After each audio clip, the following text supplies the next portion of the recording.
నమస్కారం అందరికీ. మార్కెట్ ఐక్యూకి స్వాగతం. ఈరోజు మనం ప్రపంచ రాజకీయాలను మార్చేస్తున్న ఒక అత్యంత కీలకమైన అంశం గురించి మాట్లాడుకుందాం. చాలామంది అమెరికా, చైనా మధ్య జరుగుతున్న పోటీని కేవలం ట్రేడ్ వార్‌గా మాత్రమే చూస్తారు. కానీ నిజానికి ఇది టారిఫ్‌ల గురించి కాదు. ఇది ప్రపంచంలో వచ్చే 50 సంవత్సరాలు ఎవరు నాయకత్వం వహిస్తారు అనే ప్రశ్నకు సమాధానం కనుగొనే పోటీ. ఈ పోటీలో ఆర్థిక వ్యవస్థ ఉంది, టెక్నాలజీ ఉంది, సైనిక శక్తి ఉంది, అంతరిక్ష పరిశోధనలున్నాయి, ఆర్టిఫిషియల్ ఇంటెలిజెన్స్ ఉంది, సెమీకండక్టర్లున్నాయి, సముద్ర మార్గాలున్నాయి. ప్రపంచ చరిత్రలో ప్రతి శతాబ్దానికి ఒక ఆధిపత్య దేశం ఉంటుంది. ఒకప్పుడు బ్రిటన్ ఉండేది, తర్వాత అమెరికా వచ్చింది. ఇప్పుడు ప్రపంచం అడుగుతున్న ప్రశ్న ఒక్కటే: అమెరికా స్థానాన్ని చైనా తీసుకుంటుందా? లేక అమెరికా తన ఆధిపత్యాన్ని కొనసాగిస్తుందా? ఈ ప్రశ్నకు సమాధానం తెలుసుకోవాలంటే మనం దాదాపు 30 సంవత్సరాల వెనక్కి వెళ్ళాలి. 1991 సంవత్సరం. ప్రపంచ చరిత్రలో ఒక పెద్ద మలుపు తిరిగింది. దాదాపు 4 దశాబ్దాల పాటు కొనసాగిన కోల్డ్ వార్ ముగిసింది. అమెరికా నాయకత్వంలోని పాశ్చాత్య కూటమి ఒకవైపు, సోవియట్ యూనియన్ మరోవైపు ప్రపంచాన్ని 2 భాగాలుగా విభజించిన కాలం అది. అణ్వాయుధాల పోటీ, అంతరిక్ష పోటీ, గూఢచర్యం, రాజకీయ ప్రభావం ఇవన్నీ కోల్డ్ వార్‌లో భాగం. కానీ 1991లో సోవియట్ యూనియన్ కూలిపోయిన తర్వాత అమెరికా ప్రపంచంలో ఏకైక సూపర్ పవర్‌గా నిలిచింది. దీనిని చాలామంది యూనిపోలార్ వరల్డ్ అని పిలుస్తారు. ప్రపంచ బ్యాంక్, ఐఎంఎఫ్, డబ్ల్యూటీఓ వంటి అంతర్జాతీయ సంస్థల్లో అమెరికా ప్రభావం పెరిగింది. డాలర్ ప్రపంచ రిజర్వ్ కరెన్సీగా మరింత బలపడింది. ప్రపంచంలోని చాలా దేశాలు అమెరికాతో సంబంధాలను బలోపేతం చేయాలని చూశాయి. ఆ సమయంలో చైనా ఇంకా అభివృద్ధి చెందుతున్న దేశమే. ప్రపంచానికి చైనా అంటే చౌక ధరలకు వస్తువులు తయారు చేసే దేశం మాత్రమే. అయితే చైనా నాయకత్వం చాలా దూరదృష్టితో ఆలోచించింది. 1978లో ప్రారంభమైన ఆర్థిక సంస్కరణల ప్రభావం 1990లలో స్పష్టంగా కనిపించడం ప్రారంభమైంది. ప్రభుత్వ నియంత్రణను పూర్తిగా వదిలేయకుండా మార్కెట్ ఆధారిత ఆర్థిక వ్యవస్థకు అవకాశం ఇవ్వడం ద్వారా విదేశీ పెట్టుబడులను ఆకర్షించింది. ప్రపంచంలోని ప్రముఖ కంపెనీలు తమ ఫ్యాక్టరీలను చైనాకు తరలించడం ప్రారంభించాయి. కారణం చాలా సులభం. అక్కడ భారీ జనాభా ఉంది. తక్కువ వేతనాలతో పనిచేసే కార్మికులున్నారు. మౌలిక సదుపాయాలపై ప్రభుత్వం భారీగా పెట్టుబడులు పెట్టింది. పోర్టులు, హైవేలు, పారిశ్రామిక మండలాలు, విద్యుత్ సరఫరా అన్నింటినీ వేగంగా అభివృద్ధి చేసింది. దీంతో చైనా ప్రపంచ తయారీ కేంద్రంగా మారడం ప్రారంభమైంది. 2001లో చైనా ప్రపంచ వాణిజ్య సంస్థలో సభ్యత్వం పొందడం ఒక చారిత్రక ఘట్టంగా మారింది. ఈ నిర్ణయం తర్వాత ప్రపంచ కంపెనీలకు చైనా మార్కెట్ మరింత తెరుచుకుంది. అమెరికా, యూరప్, జపాన్, దక్షిణ కొరియా వంటి దేశాల కంపెనీలు చైనాలో భారీగా పెట్టుబడులు పెట్టాయి. Designed in America, made in China అనే మాట అప్పుడే ప్రపంచవ్యాప్తంగా ప్రసిద్ధి చెందింది. మొబైల్ ఫోన్లు, కంప్యూటర్లు, టెలివిజన్లు, బొమ్మలు, దుస్తులు, గృహోపకరణాలు, దాదాపు ప్రతి వస్తువుపై మేడ్ ఇన్ చైనా అనే ముద్ర కనిపించడం ప్రారంభమైంది. ప్రపంచ వినియోగదారులకు చౌక ధరలో వస్తువులు లభించాయి. కంపెనీలకు అధిక లాభాలు వచ్చాయి. చైనా ఆర్థిక వ్యవస్థ అసాధారణ వేగంతో ఎదిగింది. కానీ ఈ అభివృద్ధి వెనుక ఒక వ్యూహం కూడా ఉంది. చైనా కేవలం విదేశీ కంపెనీలను ఆహ్వానించలేదు. వారి నుంచి సాంకేతిక పరిజ్ఞానాన్ని నేర్చుకుంది. ఇంజినీర్లను తయారు చేసింది. పరిశోధనపై పెట్టుబడులు పెంచింది. ప్రతి సంవత్సరం లక్షలాది మంది విద్యార్థులు సైన్స్, ఇంజనీరింగ్ రంగాల్లో చదువుకొని పరిశ్రమల్లో చేరారు. చైనా విశ్వవిద్యాలయాలు, పరిశోధనా సంస్థలు వేగంగా అభివృద్ధి చెందాయి. మొదట ఇతర దేశాల కోసం వస్తువులు తయారు చేసిన చైనా క్రమంగా తన సొంత కంపెనీలను ప్రపంచ మార్కెట్లో నిలబెట్టడం ప్రారంభించింది. ఈ మార్పు అమెరికాను మొదట పెద్దగా ఆందోళనకు గురి చేయలేదు. ఎందుకంటే అమెరికా భావించినది ఏమిటంటే చైనా ఆర్థికంగా ఎదిగినా అది అమెరికాకు పెద్ద సవాలు కాదని. కానీ 2010 తర్వాత పరిస్థితి పూర్తిగా మారిపోయింది. చైనా కేవలం తయారీ దేశంగా మాత్రమే కాకుండా టెక్నాలజీ రంగంలో కూడా వేగంగా ఎదగడం ప్రారంభించింది. హై స్పీడ్ రైళ్లు, 5G నెట్వర్క్లు, డిజిటల్ పేమెంట్లు, ఈ-కామర్స్, ఎలక్ట్రిక్ వాహనాలు, డ్రోన్లు, సౌరశక్తి, బ్యాటరీ టెక్నాలజీ అనేక రంగాల్లో ప్రపంచ స్థాయి కంపెనీలను సృష్టించింది. ఒకప్పుడు అమెరికా కంపెనీలపై ఆధారపడిన చైనా ఇప్పుడు తన స్వంత టెక్నాలజీ సామర్థ్యాన్ని నిర్మించుకుంది. అమెరికాకు అసలు ఆందోళన మొదలైంది చైనా మేడ్ ఇన్ చైనా 2025 వంటి వ్యూహాత్మక కార్యక్రమాలను ప్రకటించిన తరువాత. ఈ ప్రణాళిక లక్ష్యం కేవలం ప్రపంచ ఫ్యాక్టరీగా ఉండడం కాదు, ప్రపంచంలో అత్యాధునిక పరిశ్రమల్లో నాయకత్వం సాధించడం. సెమీకండక్టర్లు, artificial intelligence, robotics, aerospace, biotechnology, అధునాతన తయారీ వంటి రంగాల్లో స్వయం సమృద్ధి సాధించాలని చైనా ప్రకటించింది. అమెరికా దీనిని కేవలం ఆర్థిక పోటీగా కాకుండా దీర్ఘకాలిక వ్యూహాత్మక సవాలుగా చూడడం ప్రారంభించింది. ఈ సమయంలో మరో కీలక మార్పు కూడా జరిగింది. చైనా తన ఆర్థిక శక్తిని విదేశాంగ విధానంలో ఉపయోగించడం ప్రారంభించింది. ఆసియా, ఆఫ్రికా, లాటిన్ అమెరికా దేశాల్లో రోడ్లు, రైల్వేలు, పోర్టులు, విద్యుత్ ప్రాజెక్టుల కోసం భారీ పెట్టుబడులు పెట్టింది. దీనివల్ల చైనా ప్రభావం అనేక ప్రాంతాల్లో పెరిగింది. అదే సమయంలో అమెరికా తన మిత్రదేశాలతో కలిసి ఇండో పసిఫిక్ ప్రాంతంలో వ్యూహాత్మక భాగస్వామ్యాలను బలోపేతం చేయడం ప్రారంభించింది. ఇక్కడి నుంచే ప్రపంచం మరోసారి రెండు ప్రధాన శక్తుల మధ్య తీవ్రమైన పోటీని చూడడం ప్రారంభించింది. అయితే ఈసారి పరిస్థితి కోల్డ్ వార్లా లేదు. అప్పట్లో అమెరికా, సోవియట్ యూనియన్ ఆర్థికంగా ఒకదానిపై ఒకటి ఎక్కువగా ఆధారపడేవి కావు. కానీ ఇప్పుడు అమెరికా, చైనా ప్రపంచంలోని అతిపెద్ద ఆర్థిక వ్యవస్థలు. ఒక దేశంలో తయారైన వస్తువు మరో దేశంలో అమ్ముడవుతుంది. ఒక దేశం రూపొందించిన సాఫ్ట్‌వేర్ మరో దేశంలో ఉపయోగించబడుతుంది. ఒక దేశం తయారు చేసిన చిప్ మరో దేశంలోని ఫ్యాక్టరీలో ఉపయోగించబడుతుంది. అందుకే నేటి పోటీని చాలామంది న్యూ కోల్డ్ వార్ అని పిలిచినా, ఇది పాత కోల్డ్ వార్ కంటే చాలా క్లిష్టమైనది. ఈ పోటీలో తుపాకులు, ట్యాంకులు మాత్రమే కాదు, డేటా కూడా ఒక ఆయుధం. కంప్యూటర్ చిప్ కూడా ఒక ఆయుధం. ఆర్టిఫిషియల్ ఇంటెలిజెన్స్ కూడా ఒక ఆయుధం. రేర్ ఎర్త్ మినరల్స్ కూడా ఒక ఆయుధం. ఒక దేశం మరొక దేశంపై నేరుగా దాడి చేయకుండా కూడా టెక్నాలజీ ఎగుమతులను నిలిపివేయడం ద్వారా, సరఫరా గొలుసులను మార్చడం ద్వారా, ఆర్థిక ఆంక్షలు విధించడం ద్వారా ప్రభావం చూపగలుగుతోంది. అందుకే నేటి ప్రపంచ రాజకీయాలు గతంలో ఎప్పుడూ లేనంత సంక్లిష్టంగా మారాయి. అమెరికా ఇప్పటికీ ప్రపంచంలో అతిపెద్ద సైనిక శక్తి. ప్రపంచ రిజర్వ్ కరెన్సీ అయిన డాలర్ వెనుక ఉన్న దేశం, అత్యాధునిక పరిశోధన మరియు ఆవిష్కరణలకు కేంద్రం. మరోవైపు చైనా ప్రపంచంలో అతిపెద్ద తయారీ కేంద్రం, రెండో అతిపెద్ద ఆర్థిక వ్యవస్థ, వేగంగా అభివృద్ధి చెందుతున్న సాంకేతిక శక్తి. ఈ రెండు దేశాల మధ్య జరుగుతున్న ప్రతి నిర్ణయం, అది ఏఐ అయినా, సెమీకండక్టర్లైనా, తైవాన్ అయినా, దక్షిణ చైనా సముద్రమైనా, ప్రపంచంలోని ప్రతి దేశంపై, ప్రతి పెట్టుబడిదారుడిపై, ప్రతి వినియోగదారుడిపై ప్రత్యక్షంగా లేదా పరోక్షంగా ప్రభావం చూపుతోంది. అందుకే అమెరికా విఎస్ చైనా కథ కేవలం రెండు దేశాల కథ కాదు. ఇది 21వ శతాబ్దపు ప్రపంచ చరిత్రను నిర్ణయించే కథ. ఇప్పటివరకు మనం అమెరికా, చైనా పోటీ ఎలా ప్రారంభమైందో చూసాం. కానీ ఇప్పుడు అసలు ప్రశ్న ఏమిటంటే, ఈ రెండు దేశాలు ఎందుకు ఆర్టిఫిషియల్ ఇంటెలిజెన్స్, సెమీకండక్టర్లు, తైవాన్ కోసం ఇంత తీవ్రంగా పోటీ పడుతున్నాయి? ఒక చిన్న చిప్ కోసం ప్రపంచంలోని రెండు అతిపెద్ద ఆర్థిక వ్యవస్థలు ఎందుకు వందల బిలియన్ డాలర్లు ఖర్చు చేస్తున్నాయి?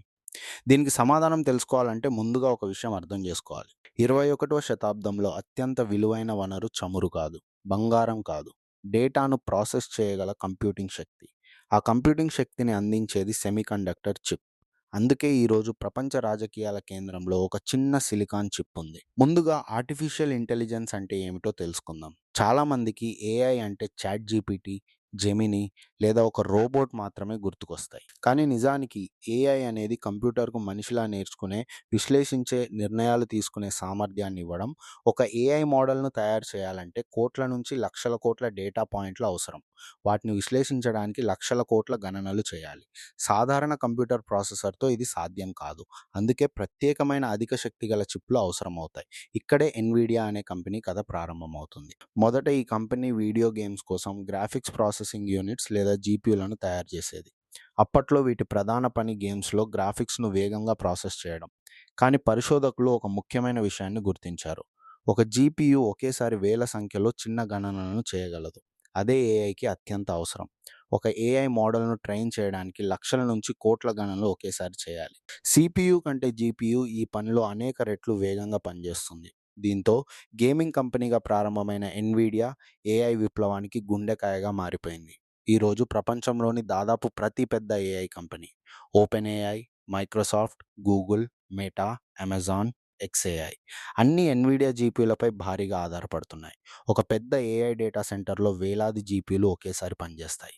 ఒకే ఏఐ క్లస్టర్ నిర్మించడానికి బిలియన్ల డాలర్ల పెట్టుబడి అవసరం. అందుకే ఏఐ పోటీ అంటే నిజానికి జీపీయూల కోసం జరిగే పోటీ కూడా. అయితే ఒక ముఖ్యమైన విషయం ఉంది. ఎన్విడియా చిప్లను డిజైన్ చేస్తుంది, కానీ వాటిని తయారు చేయదు. ఇక్కడే టీఎస్ఎంసీ అనే కంపెనీ ప్రపంచంలో అత్యంత కీలకమైన స్థానంలో నిలుస్తుంది. టీఎస్ఎంసీ అంటే తైవాన్ సెమీకండక్టర్ మ్యానుఫ్యాక్చరింగ్ కంపెనీ. ఇది ప్రపంచంలోనే అతిపెద్ద మరియు అత్యంత అధునాతన సెమీకండక్టర్ ఫౌండరీ.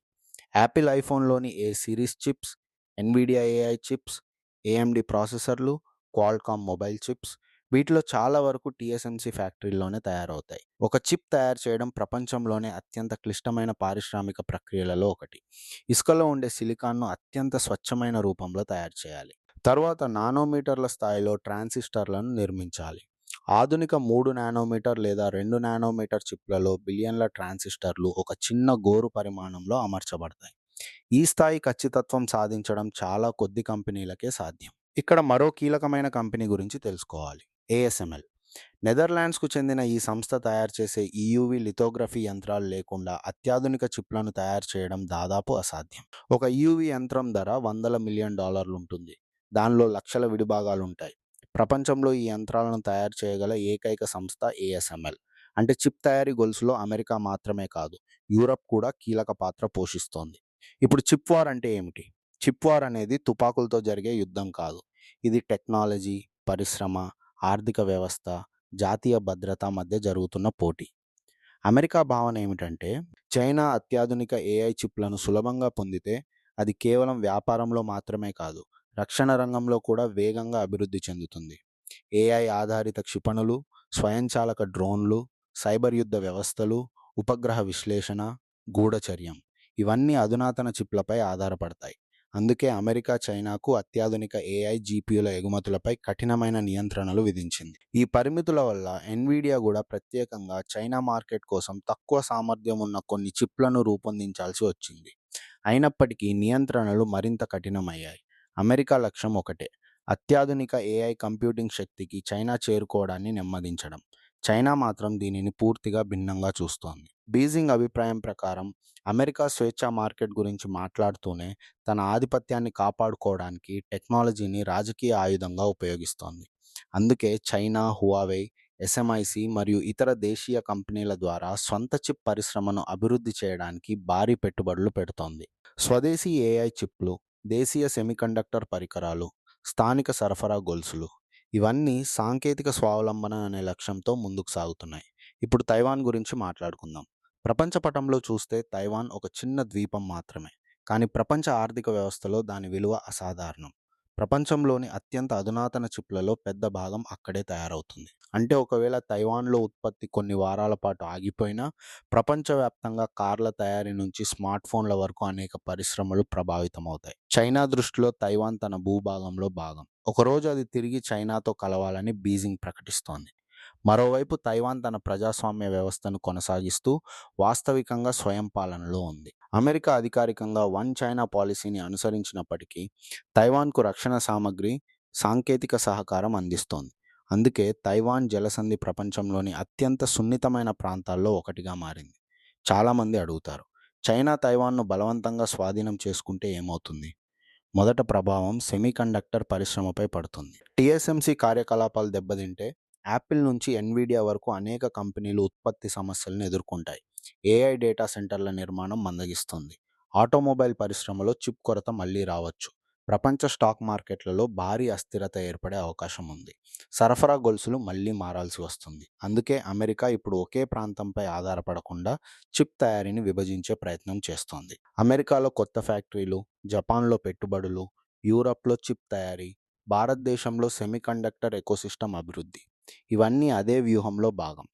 లక్ష్యం ఒక్కటే: ప్రపంచంలోని అత్యంత కీలకమైన టెక్నాలజీ ఒకే భౌగోళిక ప్రాంతంపై ఆధారపడకుండా చూడటం.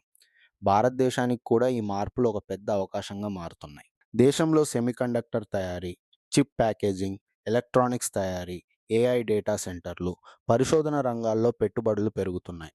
ఒకవేళ ప్రపంచ కంపెనీలు తమ సరఫరా గొలుసులను విస్తరించాలనుకుంటే భారత్ వంటి దేశాలకు దీర్ఘకాలిక ప్రయోజనాలు కలిగే అవకాశం ఉంది. మొత్తానికి ఏఐ అనేది భవిష్యత్తు మెదడైతే సెమీకండక్టర్లు ఆ మెదడుకు శక్తినిచ్చే నాడీ వ్యవస్థ. ఎన్విడియా వంటి కంపెనీలు ఏఐ యుగానికి అవసరమైన ఇంజిన్లను రూపొందిస్తున్నాయి. టీఎస్ఎంసీ వాటిని అత్యంత ఖచ్చితత్వంతో తయారు చేస్తోంది. తైవాన్ ఆ తయారీకి కేంద్రంగా ఉంది. అమెరికా ఆ టెక్నాలజీ ఆధిక్యాన్ని కాపాడుకోవాలని చూస్తోంది. చైనా ఆ ఆధారపడే పరిస్థితిని తగ్గించి స్వయం సమృద్ధిని సాధించాలని ప్రయత్నిస్తోంది. అందుకే ప్రపంచం చూస్తున్న అసలు యుద్ధం భూమి కోసం కాదు, చమురు కోసం కాదు, భవిష్యత్తు టెక్నాలజీని ఎవరు నియంత్రిస్తారు అనే ప్రశ్న కోసం జరుగుతోంది. అదే చిప్ వార్, అదే ఏఐ వార్, అదే 21వ శతాబ్దపు కొత్త శక్తి పోరు. ఇప్పుడు ఇంకో ప్రశ్న వస్తుంది. ఒకవేళ అత్యాధునిక చిప్లు తయారు చేయగలిగిన వాటికి అవసరమైన ముడి పదార్థాలు లేకపోతే ఏమవుతుంది? ఒక దేశం ప్రపంచంలోని కీలకమైన ఖనిజాల సరఫరాను ఆపేస్తే ఏమవుతుంది? యుద్ధం చేయకుండా ఒక దేశ ఆర్థిక వ్యవస్థను బలహీనపరచగలమా? ఈ ప్రశ్నలకు సమాధానమే rare earths, supply chains, trade war, economic warfare. ఇవి వినడానికి కాస్త క్లిష్టంగా అనిపించినా ఈ 4 అంశాలే నేడు ప్రపంచ రాజకీయాలను, ప్రపంచ ఆర్థిక వ్యవస్థను, స్టాక్ మార్కెట్లను ప్రభావితం చేస్తున్నాయి.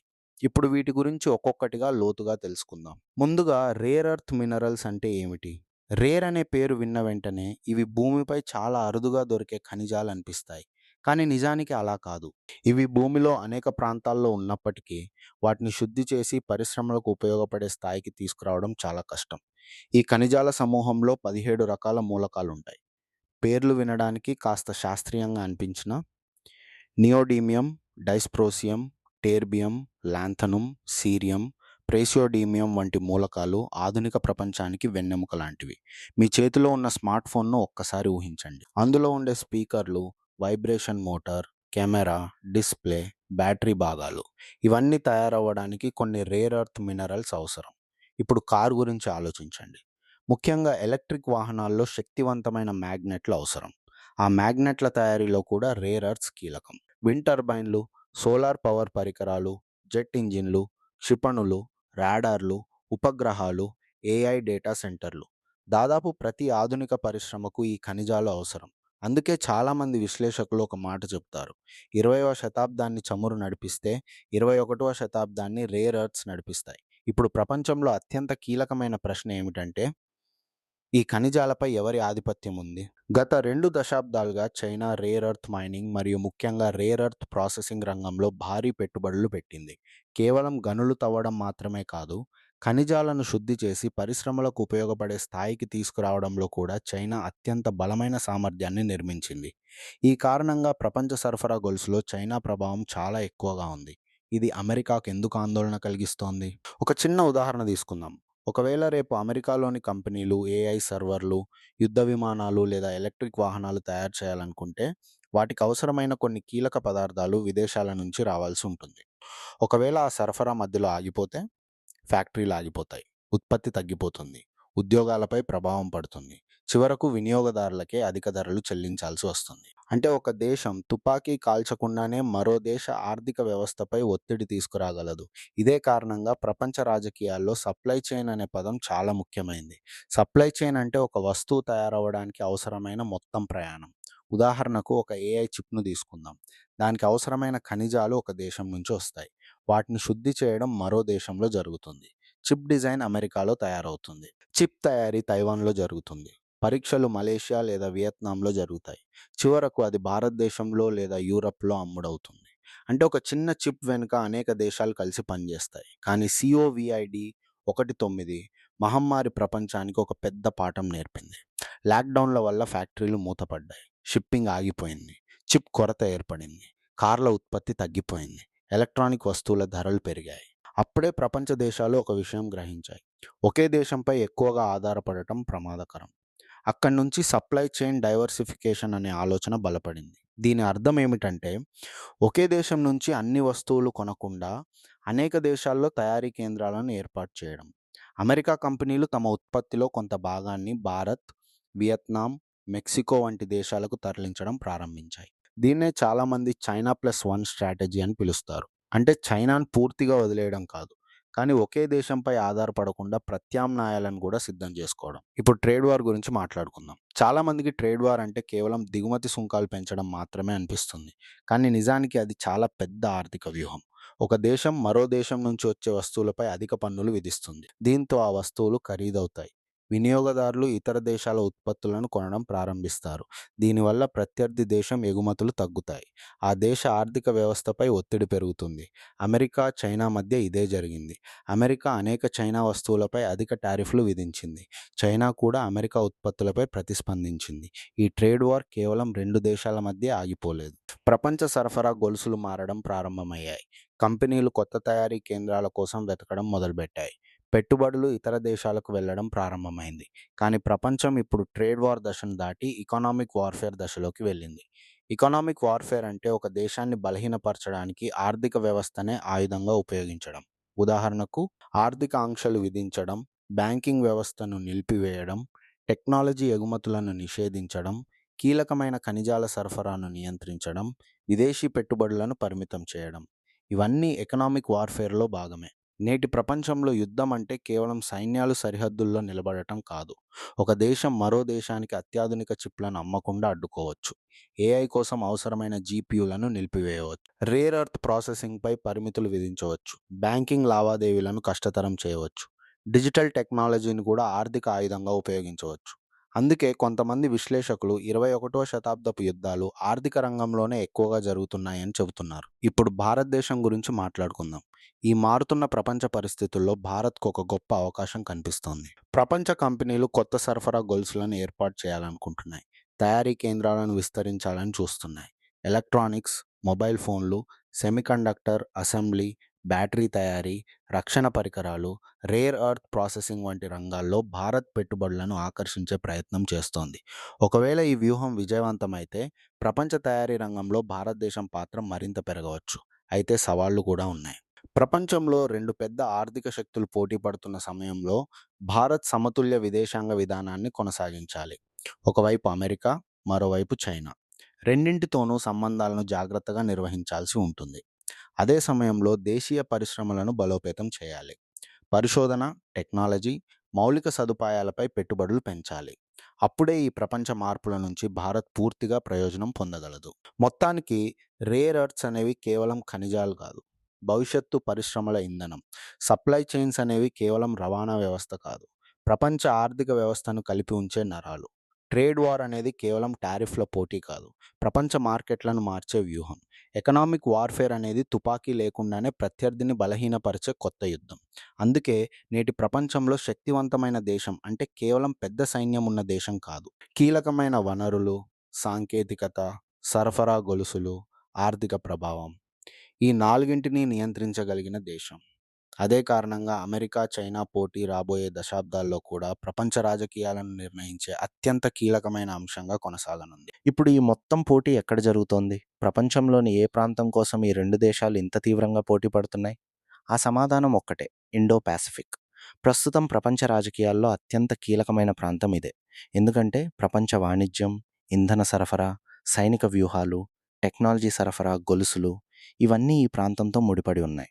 అందుకే చాలామంది విశ్లేషకులు ఒక మాట చెబుతారు: 21వ శతాబ్దంలో ప్రపంచ శక్తి సమతుల్యతను నిర్ణయించేది ఇండో పాసిఫిక్ ప్రాంతమే. ముందుగా ఇండో పాసిఫిక్ అంటే ఏమిటో తెలుసుకుందాం. చాలామందికి ఇది ఒకే సముద్రం అనిపిస్తుంది. కానీ వాస్తవానికి ఇది రెండు మహాసముద్రాలను కలిపే వ్యూహాత్మక ప్రాంతం. పశ్చిమాన హిందూ మహాసముద్రం నుంచి తూర్పున పసిఫిక్ మహాసముద్రం వరకు విస్తరించిన భారీ సముద్ర ప్రాంతాన్ని ఇండో పాసిఫిక్ అని పిలుస్తారు. ఈ ప్రాంతంలో Bharat, Indonesia, Singapore, Malaysia, Vietnam, Philippines, Japan, Australia, దక్షిణ కొరియా వంటి అనేక కీలక దేశాలున్నాయి.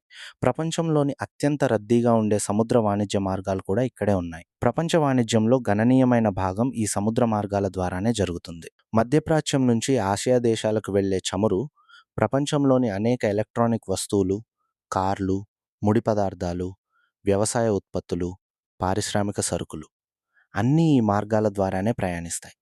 అంటే ఈ సముద్ర మార్గాల్లో అంతరాయం ఏర్పడితే ప్రపంచ సరఫరా గొలుసులు వెంటనే ప్రభావితమవుతాయి. ఇంధన ధరలు పెరగవచ్చు, వస్తువుల కొరత ఏర్పడవచ్చు, ప్రపంచ స్టాక్ మార్కెట్లు కూడా ప్రతికూలంగా స్పందించే అవకాశం ఉంటుంది. ఇప్పుడు సౌత్ చైనా సీ గురించి మాట్లాడుకుందాం. ప్రపంచ పటంలో ఇది ఒక చిన్న సముద్ర ప్రాంతంలా కనిపించినా వ్యూహాత్మకంగా దీని విలువ అసాధారణం. ఈ సముద్రం గుండా ప్రపంచ వాణిజ్యంలో పెద్ద భాగం ప్రయాణిస్తుంది. సముద్ర అడుగున చమురు, సహజ వాయువు నిల్వలు ఉండొచ్చని కూడా అంచనాలున్నాయి. ముఖ్యంగా ఇది ప్రపంచ సముద్ర రవాణాకు అత్యంత కీలకమైన మార్గం. సమస్య ఎక్కడ మొదలైందంటే చైనా ఈ సముద్రంలోని చాలా భాగంపై తన చారిత్రక హక్కులున్నాయని చెబుతోంది. మరోవైపు వియత్నాం, ఫిలిప్పీన్స్, మలేషియా, బ్రూనై వంటి దేశాలు కూడా కొన్ని ప్రాంతాలపై తమ హక్కులను ప్రకటిస్తున్నాయి. దీంతో ఒకే సముద్ర ప్రాంతంపై అనేక దేశాల మధ్య వివాదాలు ఏర్పడ్డాయి. గత కొన్నేళ్లుగా చైనా ఈ ప్రాంతంలోని కొన్ని చిన్న దీవులు, పగడపు దిబ్బలను విస్తరించి అక్కడ విమానాశ్రయాలు, రన్వేలు, రాడార్ వ్యవస్థలు, సైనిక స్థావరాలు నిర్మించింది.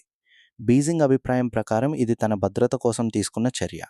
అయితే అమెరికా మరియు ఇతర దేశాలు దీనిని ప్రాంతీయ శక్తి సమతుల్యతను మార్చే ప్రయత్నంగా చూస్తున్నాయి. అమెరికా ఎందుకు ఈ ప్రాంతంలో తన నౌకలను పంపుతోంది? కారణం ఫ్రీడమ్ ఆఫ్ నావిగేషన్. అంతర్జాతీయ సముద్ర మార్గాల్లో ప్రతి దేశానికి స్వేచ్ఛగా ప్రయాణించే హక్కు ఉందని అమెరికా చెబుతోంది. అందుకే అమెరికా నౌకాదళం తరచుగా సౌత్ చైనా సీలో నౌకా విన్యాసాలు నిర్వహిస్తుంది. దీనికి ప్రతిస్పందనగా చైనా కూడా తన నౌకాదళం, కోస్ట్ గార్డ్, వైమానిక దళ కార్యకలాపాలను పెంచుతోంది. ఈ కారణంగా చిన్న పొరపాటు కూడా పెద్ద ఉద్రిక్తతకు దారితీసే అవకాశం ఉందని విశ్లేషకులు హెచ్చరిస్తున్నారు. ఇప్పుడు QE8 గురించి తెలుసుకుందాం. QE8 అంటే క్వాడ్రిలేటరల్ సెక్యూరిటీ డైలాగ్. ఇందులో 4 ప్రజాస్వామ్య దేశాలున్నాయి: భారత్, అమెరికా, జపాన్, ఆస్ట్రేలియా. చాలామంది దీనిని ఆసియా నేటో అని పిలుస్తారు. కానీ అధికారికంగా QE8 ఒక సైనిక కూటమి కాదు. ఇది సభ్య దేశాల మధ్య వ్యూహాత్మక సహకారం, సముద్ర భద్రత, విపత్తు నిర్వహణ, సైబర్ భద్రత, కీలక సాంకేతికతలు, సరఫరా గొలుసుల భద్రత, ఆరోగ్యం వంటి అనేక రంగాల్లో సహకారాన్ని పెంచడానికి రూపొందించిన వేదిక. QUAD సమావేశాల్లో కేవలం రక్షణ అంశాలే కాదు, సెమీకండక్టర్ సరఫరా, సముద్ర భద్రత, సైబర్ సెక్యూరిటీ, ఆర్టిఫిషియల్ ఇంటెలిజెన్స్, మౌలిక సదుపాయాల అభివృద్ధి వంటి అంశాలపై కూడా చర్చలు జరుగుతాయి. దీని ప్రధాన లక్ష్యం నియమాల ఆధారంగా నడిచే స్వేచ్ఛాయుతమైన మరియు అందరికీ అందుబాటులో ఉండే ఇండో పాసిఫిక్ ప్రాంతాన్ని ప్రోత్సహించడం అని సభ్య దేశాలు చెబుతున్నాయి. ఇప్పుడు AQs గురించి మాట్లాడుకుందాం. AQs అనేది Australia, United Kingdom, United states మధ్య ఏర్పడిన భద్రతా భాగస్వామ్యం. దీని ప్రధాన లక్ష్యం ఆస్ట్రేలియాకు అణుశక్తితో నడిచే సబ్మెరైన్ సామర్థ్యాన్ని అందించడం, అలాగే artificial intelligence, quantum computing, under water systems, cyber technology, hypersonic systems వంటి ఆధునిక రక్షణ సాంకేతికతలలో సహకారాన్ని పెంచడం. ఇక్కడ ఒక విషయం గుర్తుంచుకోవాలి: ఈ సబ్మెరైన్లు అణుశక్తితో నడుస్తాయి, కానీ అణ్వాయుధాలను మోసుకెళ్లడం ఈ భాగస్వామ్యం యొక్క ప్రధాన ఉద్దేశం కాదు. అణుశక్తితో నడిచే సబ్మెరైన్లకు ఒక పెద్ద ప్రయోజనం ఉంది: అవి చాలా కాలం పాటు నీటి అడుగునే ప్రయాణించగలవు, ఎక్కువ దూరం వెళ్ళగలవు, శత్రువుకు గుర్తించడం కూడా కష్టమవుతుంది.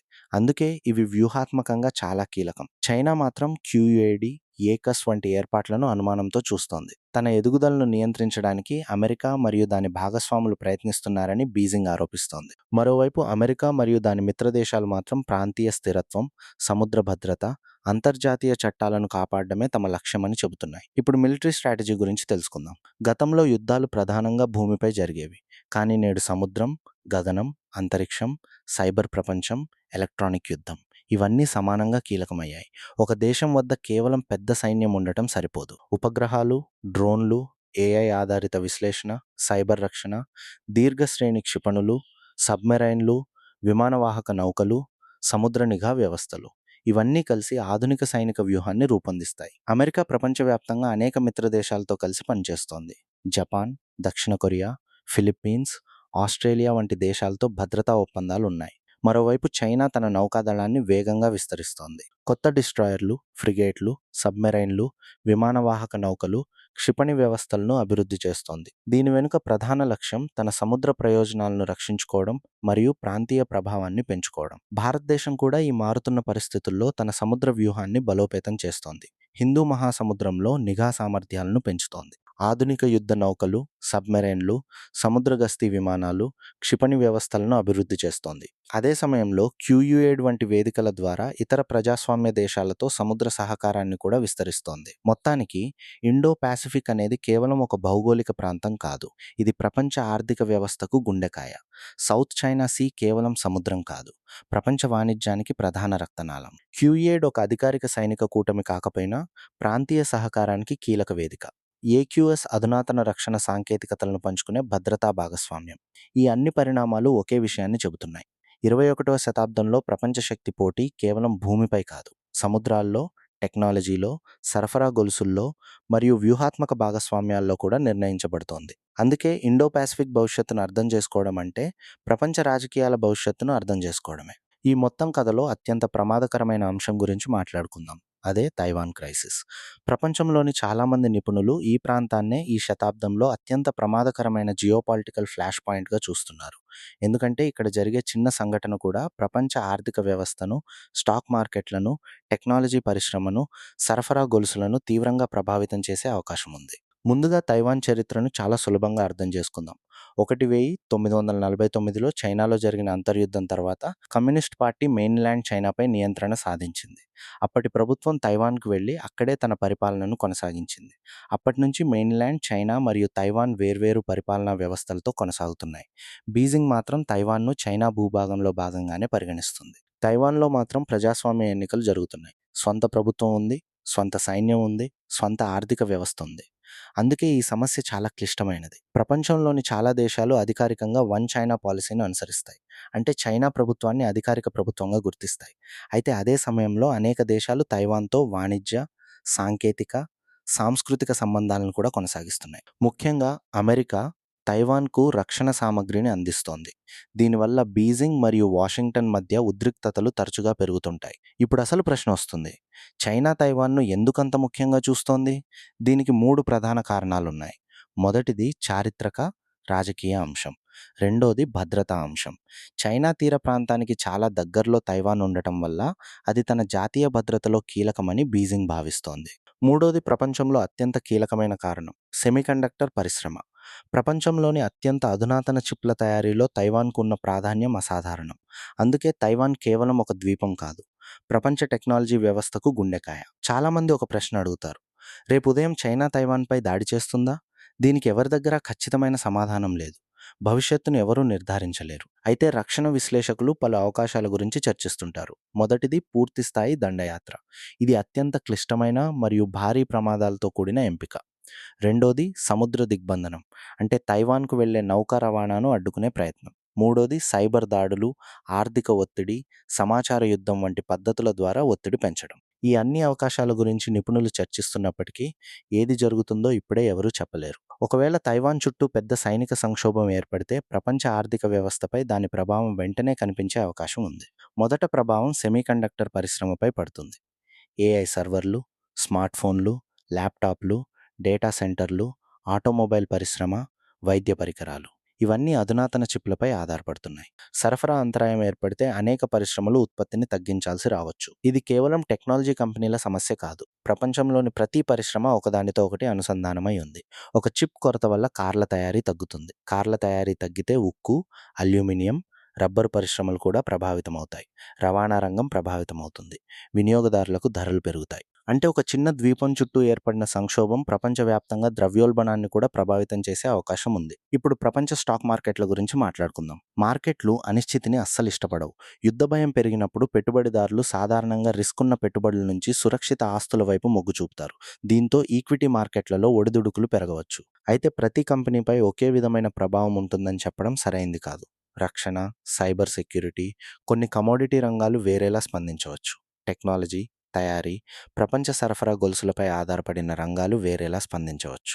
ఇది పరిస్థితులపై ఆధారపడి ఉంటుంది. భారతదేశానికి ఈ పరిస్థితిలో అవకాశాలు కూడా ఉన్నాయి, సవాళ్లు కూడా ఉన్నాయి. ప్రపంచ కంపెనీలు తమ సరఫరా గొలుసులను విస్తరించాలనుకుంటే భారత్కు తయారీ, ఎలక్ట్రానిక్స్, సెమీకండక్టర్ ప్యాకేజింగ్, డేటా సెంటర్లు, ఏఐ మౌలిక సదుపాయాల రంగాల్లో పెట్టుబడులు వచ్చే అవకాశం ఉంది. అదే సమయంలో ప్రపంచ వాణిజ్యంలో అంతరాయం ఏర్పడితే ముడి చమురు ధరలు, దిగుమతి ఖర్చులు, ద్రవ్యోల్బణం వంటి అంశాలు భారత ఆర్థిక వ్యవస్థపై ఒత్తిడి తీసుకురావచ్చు. భారత్ విదేశాంగ పరంగా చాలా జాగ్రత్తగా వ్యవహరిస్తోంది. ఒకవైపు అమెరికా, జపాన్, ఆస్ట్రేలియా వంటి దేశాలతో వ్యూహాత్మక భాగస్వామ్యాలను బలోపేతం చేస్తూనే మరోవైపు అనేక దేశాలతో స్వతంత్ర సంబంధాలను కొనసాగిస్తోంది. ఈ సమతుల్య విధానాన్ని స్ట్రాటజిక్ ఆటానమీ అని పిలుస్తారు. ప్రపంచంలో రెండు పెద్ద శక్తుల మధ్య పోటీ పెరుగుతున్న సమయంలో ఇది భారతదేశానికి కీలకమైన వ్యూహంగా మారింది. ఇప్పుడు ఒక ముఖ్యమైన విషయం గుర్తుంచుకోవాలి. ప్రపంచ రాజకీయాల్లో పోటీ పెరుగుతోంది కాబట్టి యుద్ధం తప్పకుండా జరుగుతుందని చెప్పడం సరైంది కాదు. చరిత్ర చెబుతున్నది ఏమిటంటే పెద్ద శక్తుల మధ్య పోటీ ఉన్నప్పటికీ అనేక సందర్భాల్లో చర్చలు, దౌత్యం, ఆర్థిక పరస్పర ఆధారపడటం కూడా ఉద్రిక్తతలను తగ్గించడంలో కీలక పాత్ర పోషించాయి. అందుకే భవిష్యత్తు గురించి మాట్లాడేటప్పుడు వాస్తవాలు మరియు అవకాశాలను వేరు చేసి చూడాలి. అమెరికా మరియు చైనా రెండూ ప్రపంచ ఆర్థిక వ్యవస్థలో అత్యంత కీలకమైన దేశాలు. ప్రపంచ వాణిజ్యం, పెట్టుబడులు, టెక్నాలజీ, పరిశోధన, వినియోగం ప్రతి రంగంలో వీటి ప్రభావం ఉంది. అందువల్ల ఏ దేశానికి పెద్ద స్థాయి ఘర్షణ వల్ల వచ్చే ఆర్థిక నష్టాలను పూర్తిగా విస్మరించడం సాధ్యం కాదు. ఇదే కారణంగా పోటీతో పాటు సంభాషణలు కూడా కొనసాగుతుంటాయి. ఈ మొత్తం కథ నుంచి మనం నేర్చుకోవాల్సిన పాఠం ఒక్కటే. 21వ శతాబ్దంలో ప్రపంచాన్ని మార్చేది కేవలం సైనిక శక్తి కాదు. టెక్నాలజీ, సెమీకండక్టర్లు, ఏఐ, రేర్ ఎర్త్ మినరల్స్, సముద్ర మార్గాలు, సరఫరా గొలుసులు, ఆర్థిక విధానాలు, దౌత్య సంబంధాలు ఇవన్నీ కలిపే ఒక కొత్త ప్రపంచ వ్యవస్థ రూపుదిద్దుకుంటోంది. ఈ మార్పులను అర్థం చేసుకున్న దేశాలు, కంపెనీలు, పెట్టుబడిదారులు భవిష్యత్తులో మెరుగైన నిర్ణయాలు తీసుకునే అవకాశం ఉంటుంది. మరి మీ అభిప్రాయం ఏమిటి? రాబోయే 10-20 సంవత్సరాల్లో ప్రపంచానికి నాయకత్వం ఎవరు వహిస్తారని మీరు భావిస్తున్నారు? అమెరికా తన ఆధిపత్యాన్ని కొనసాగిస్తుందా? లేక చైనా మరింత బలమైన ప్రపంచ శక్తిగా ఎదుగుతుందా? లేదా భారత్ వంటి కొత్త శక్తులు ప్రపంచ సమతుల్యతలో మరింత కీలక పాత్ర పోషిస్తాయా? మీ అభిప్రాయాన్ని కామెంట్స్‌లో తెలియజేయండి. ఈ వీడియో మీకు ఉపయోగకరంగా అనిపించి ఉంటే ఒక లైక్ చేయండి. ఇలాంటి లోతైన జియోపాలిటిక్స్, ప్రపంచ ఆర్థిక వ్యవస్థ, స్టాక్ మార్కెట్ మరియు అంతర్జాతీయ సంబంధాల విశ్లేషణల కోసం మార్కెట్ ఐక్యూ ఛానల్‌ను సబ్స్క్రైబ్ చేసి బెల్ ఐకాన్‌ను కూడా తప్పకుండా ప్రెస్ చేయండి. మళ్ళీ మరో ఆసక్తికరమైన విశ్లేషణతో కలుద్దాం. అప్పటి వరకు జాగ్రత్తగా ఉండండి. జ్ఞానాన్ని పెంచుకోండి. ధన్యవాదాలు.